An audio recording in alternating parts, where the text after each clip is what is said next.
Hey guys, welcome back to the channel where we're checking out a video titled 10 things Europeans use daily that Americans don't even know about. See, I'm living in Europe, so let's see if I know about any of these as of lately. I'm not sure if I will, because obviously I have not experienced deep dive of European culture. I just know more things a little bit, but I ain't no super European expert.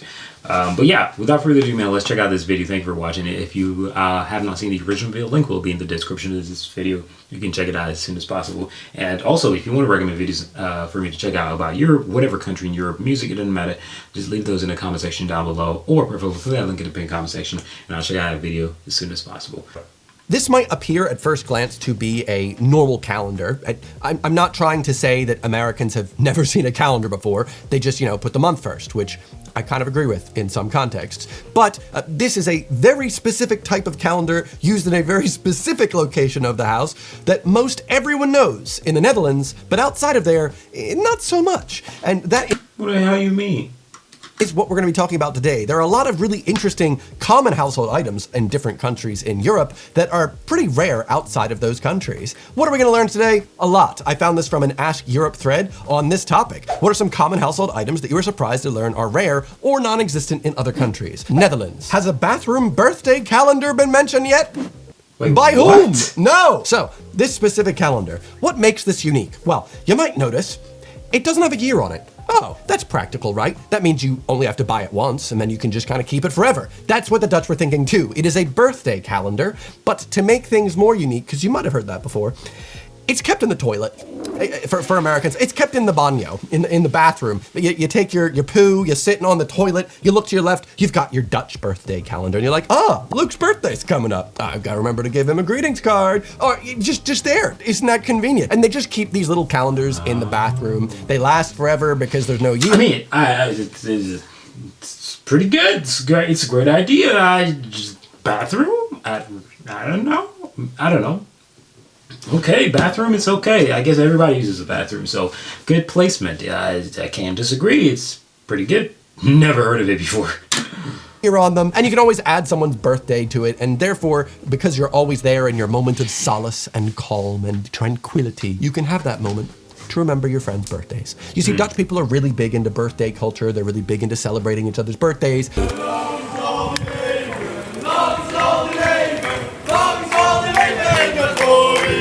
I agree. Someone tell me what they're singing. And I do want to note a cardinal sin if you ever visit a Dutch person's home and you inevitably come across one of these toilet birthday calendars. Do not write your own name in the calendar. This is actually not cool. That sounds like something out of Curb Your Enthusiasm. Yeah, you need to be slapped for that. That's disrespectful. You don't go in somebody's house and put your... Come on now. Just imagine them getting home one day, sitting in their toilet of solitude and then looking to the left and going, that's not my handwriting. The cheek! I just feel like that. Don't do that. If you have seen one of these outside of the Netherlands, please tell me, because the Dutch seem obsessed with this, honestly, really cute and innocent little idea. Oh, and if you're new here, hi, my name is Evan Ettinger and I hate intros. So the second one we've got here is, apparently some Europeans, don't remember which, do not use the electric kettle that often. I was shocked because along with the Eurovision Song Contest, I assumed that electric kettles were a core European value. I feel like it's the south of Europe. I will say Americans now have some electric kettles. I made a video about it in the past because they're very not popular there, as tea is not the preferred drink of choice as opposed to the standard big amount of coffee filled with vegetable oils called coffee creamer. But electric kettles are starting to grow in the US and also the UK. I feel like most everyone in the UK has an electric. Yeah, the kettles has been growing in the United States. Before I even moved to Finland. That was like, what, 2019? Was it? I don't even know. But kettles been in the United States. Been. I don't know who don't be using them, but it's definitely been there. But people do boil water in pans, and some people will just buy something outside. But the kettles are definitely used in America. Definitely. Kettle. I believe top comment underneath of this says, in Italy, they don't have use for an electric kettle. They're just not going to drink filter coffee or tea. But it's so useful to boil water really fast, right? Why would you not want it? It's good. Next, we have, I have seen your Norwegian cheese planer in various countries in the EU, but a proper Danish-style cheese slicer I've yet to find anywhere else. What is this? For this type of thing, I guess if you want to have slices of a brick of cheese, I guess it makes sense, but I have just used a knife since living here. Just slice the cheese myself. Am I being too extra, or is this too extra? They got a little thing like that in Finland, actually. They do have something like that. Cool Denmark, but I don't know if anyone needs it. I feel like I have seen this in the UK. I have seen some families have one of these cheese planer things for Christmas time. You get the cheese platter, you get one of those, but never had a use for it. Next, Juice of Quebec. Yeah, but you'd never see that in the US. Maybe, to be honest, you probably could. You probably could, but definitely it's more European. You probably wouldn't see that in the US, but you probably could.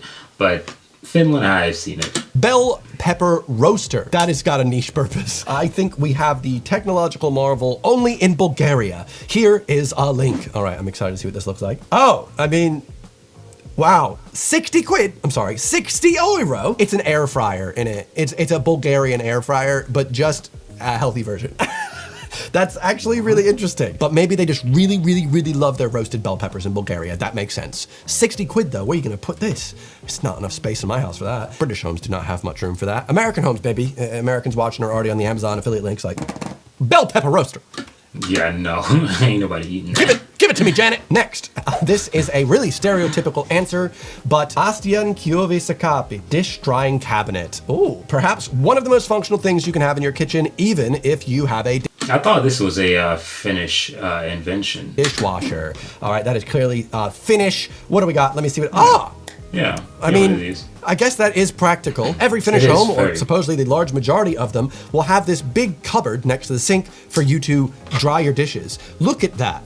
I can look at this and just think, man, how I'd rather use that space for like anything else, like storing pantry items because of the size of my flat. But it looks good. Also, to be fair, when I visited Tampere, Finland, which is a city completely surrounded in lakes, the water was delicious. In London, the water is so hard that I feel like if you had...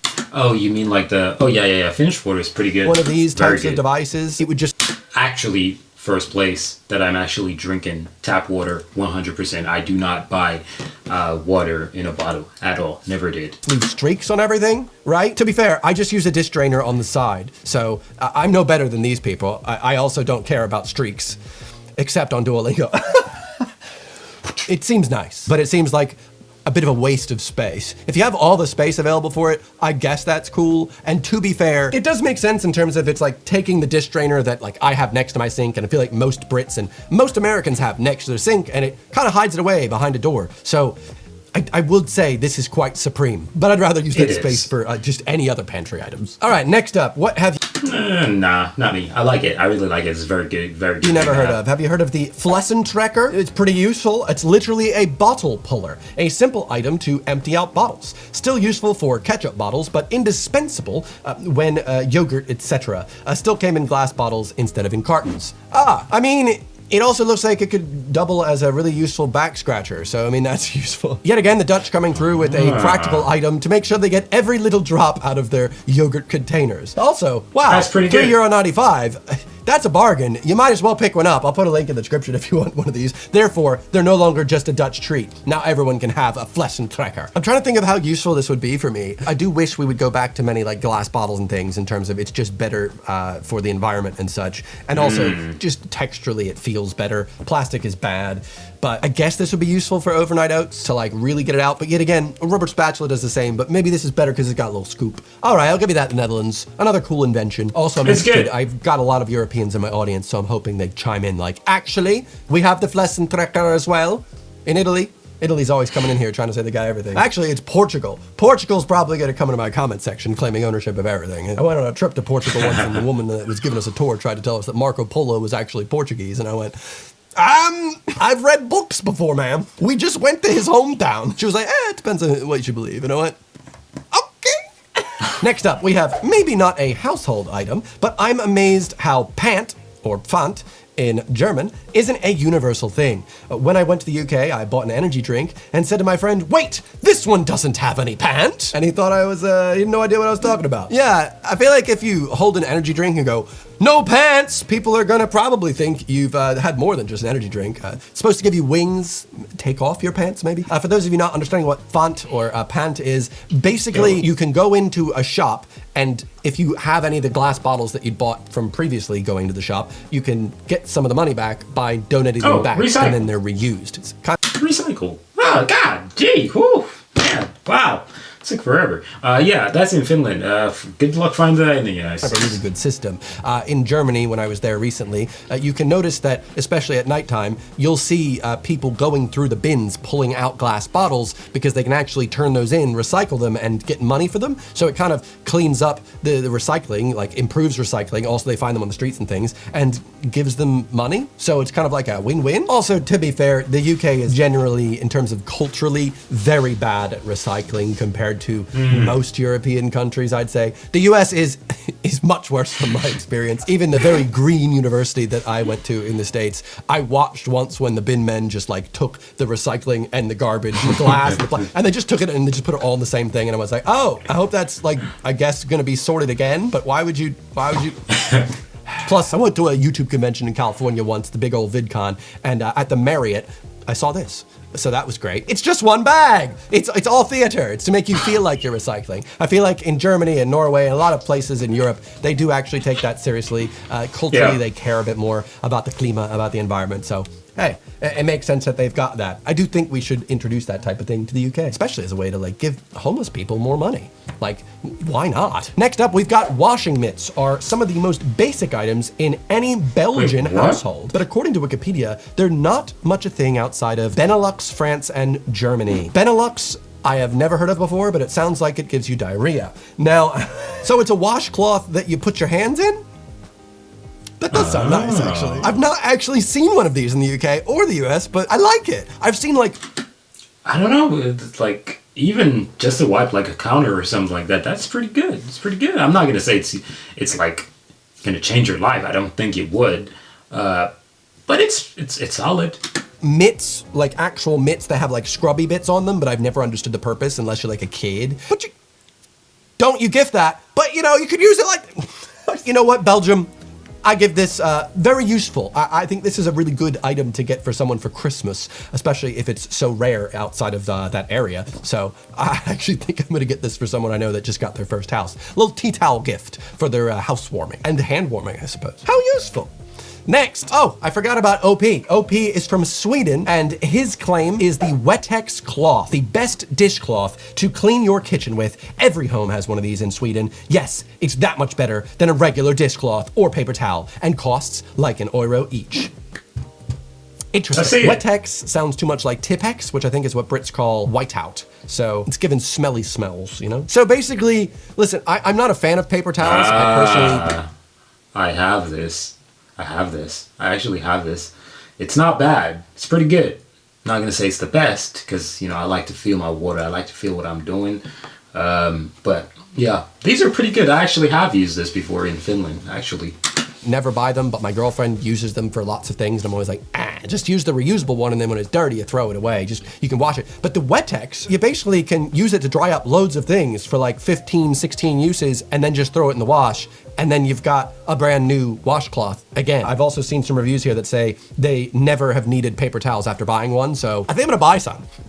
They're pretty good. Yet again, I'm learning a lot through this. If you've never heard of a Wettex, get on down, buy. Never knew that's what they call them, but yeah. I got one right here in the house. The description. Wow, interesting. Apparently, the British have forgotten about mangles. I feel like the British language gets mangled by other languages, but I've never heard of one. I own a mangle, and British colleagues didn't recognize it. All right, let's look up what a mangle is here. That's how I type. I have boxing gloves on, and I type with boxing gloves on. So let's say, oh, there's a reason Brits probably don't recognize one. Because Brits don't usually keep items from the 19th century. Maybe. What the hell is What is that? this meant to do? Flatten your clothes? Also, this takes up a huge amount of space. It looks hardcore. Like, it looks cool. But it looks like something you'd see in like a museum in Birmingham or something. Just imagine walking into someone's home and they've got one of these in the corner. I'm like, wow, this small what amount of is it space you for? have, and you chose to dedicate this entire corner to this mangles? I don't get it. I don't get it. Also in England, finding a regular Mora knife was not easy.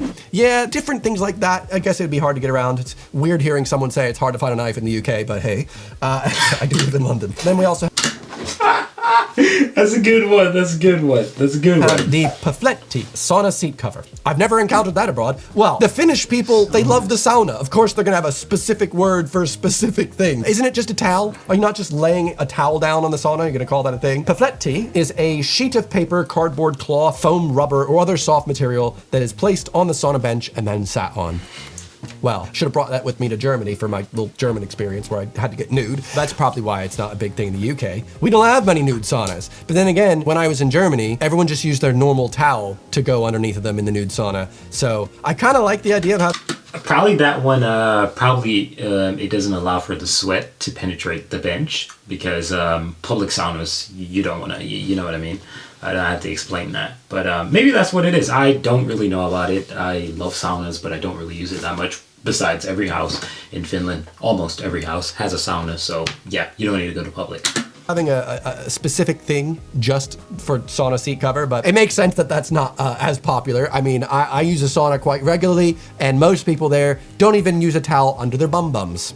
So, why did I say bum bums? You get a point, Finland. I'm not getting one, but that's cool. The electric cheese grater. Although not completely surprising, it's not common outside of Italy. How much cheese do you need to grate? I actually have never heard of an electric cheese grater before. It makes sense. Whenever I'm grating a lot of hard cheese, like for a cacio e pepe, I feel like that's the only time where I'm like, I wish I had a faster method. Nah, I'd rock with that. Like potato, I love making mashed potatoes, but to peel, oh my gosh, it's so much work. Research about one of those peelers, and yeah, it was like $10,000 to automate it. Yeah, crazy. But freaking for cheese, if I was a cheese guy, I would definitely have one of these. Absolutely. Yet again, please don't give this. But for fruit and vegetables. Oh, okay, so you don't have to just use it for cheese. That's pretty cool. Also, I imagine that is not enjoyable to clean. So I feel like that'd be more trouble than it's worth. But I think I'm good at do it myself. Cheese puns, all right? They're not great. Stop! I wouldn't buy an electric cheese grater. That would take up so much space on my countertop. But cool, Italy, you got something unique. I've never heard of one. Next, I'm not sure if it's died back a bit now, but Scottish houses all have a spurtle. A spurtle for making porridge. Using a wooden spoon is okay as long as you stir the pot with the handle, not the spoon. What is a squirtle? That's the Elder Wand. So basically, it's a stick, right? You've got a very nice word for a stick. According to Wikipedia here, it says a spurtle is a wooden Scottish kitchen tool dating from the 15th century to stir porridge, soups, stews, and broths. But the rod-like shape means that the porridge can be stirred without congealing and forming lumps. I guess if you were mixing porridge with a spoon, the spoon part is gonna be like really coagulating it all, making it all stick together, whereas this is just proper mixing.